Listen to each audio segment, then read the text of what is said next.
If you're going to buy or sell a home and try to understand the property value based on the property assessment, you're probably going to be wrong. So although, you can get stats that you'll see that'll say homes are selling at 20% above assessed value, or they're selling 15% below assessed value, you can't just take your assessed value of the property you're looking to buy or sell and then mark it up or down by that percentage. There's such a range in assessments. Have you ever had someone come to your home and knock on the door and say, "Hi, I'm the BC tax assessor and I'd like to come into your home and establish a value for it"? I'd say probably not.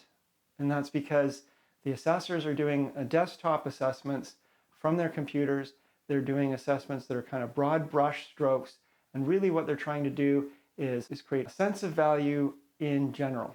Municipality is going to say, okay, we need so much money to establish our budget for the year. This is how much we're going to spend in our coming year. And so we need to obtain that money through taxes. And we're going to obtain that money from all the property owners in this municipality. And those property owners are going to pay taxes in proportion to how much their home is assessed for. Not what it's worth, what it's assessed for. So as you can imagine, if a municipality's budget goes up, taxes are going to go up in general. If the municipality's budget goes down, taxes are going to go down in general. If year over year, your property value goes up, and assessed value, that is, goes up, but it goes up in the same general amount as everyone else's assessed values, then you're still probably going to pay the same amount of taxes as you would have before, unless the municipality needs more taxes that year or less taxes that year. So your values going up or down doesn't actually impact necessarily what you're paying for taxes, assuming that the tax rate itself or the taxes required themselves haven't gone up or down.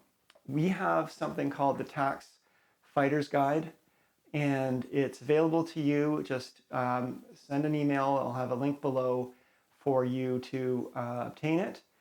But if you're interested, it really goes through all the things you're going to require to understand your property taxes and your property assessment, and how perhaps to fight or get adjusted your property values. Not value, assessed value.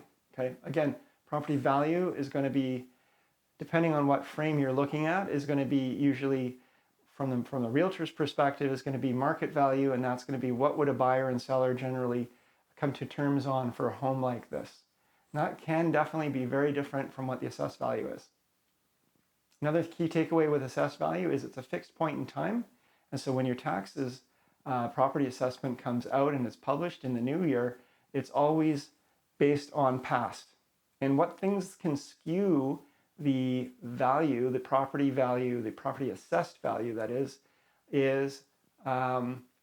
if you've owned that home for a long, long period of time and it hasn't had a recent sale on record, the assessors are going to have a harder and harder time as time goes on establishing a value for it. They don't see inside of it. They don't know what kind of condition is going on. If there's a new kitchen, a new bathroom, an addition, those kind of things, they only know if it's been done with permits, which it should be.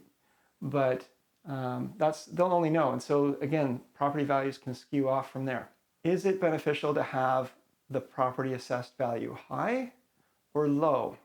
It kind of depends on your future plans for the property. If you plan to sell soon and you have a very low assessed value, it is something that buyers do look at. They shouldn't, but they do look at when they're looking to purchase a home. And so they will be saying to the realtor, look, this home is only assessed at $800,000 and they're asking $1.2 million. I don't want to pay $1.2 million for this. It's overpriced. But you can go and argue your assessment, and you can take it to the assessment office, and again, ask for the Tax Fighter's Guide if you want a copy of this. You can go to the assessor and have that contested. You can contest that, and if they find that you're correct, they will bring up your assessed value. You can also go and have it assessed lower, of course, and you might want to have it assessed lower if you feel like the assessors are coming in too high. You're going to be paying more than your proportionate share of taxes. So you can certainly go and fight these taxes. If it's low and it's been low for years and you think your home's worth more than it is, probably a good idea to leave it be unless you're planning on selling, because it's not harming you, you're just paying less taxes. Everybody else is paying a little more, but it's just a tiny bit to make up for your less. But if you're feeling like your assessed value is really high and you're paying extra taxes every year, if you don't plan to sell, probably a good idea to have it lowered. But again, when it comes time to sell, let's try to get it kind of lined up. Probably a good idea. Anyway, I hope that's helpful. Lots more to say on assessed values. Oftentimes when I'm working with buyers, they are looking at assessed values, and it's a repeated conversation I have where I really try to stress that the market value of a home is not equal to the assessed value of the home. Let's try to separate those two. And anyway, thanks for watching. Thanks for listening to me. I feel like I sometimes rant about assessed values, and that's okay. Let's all be successful out there and have a great year.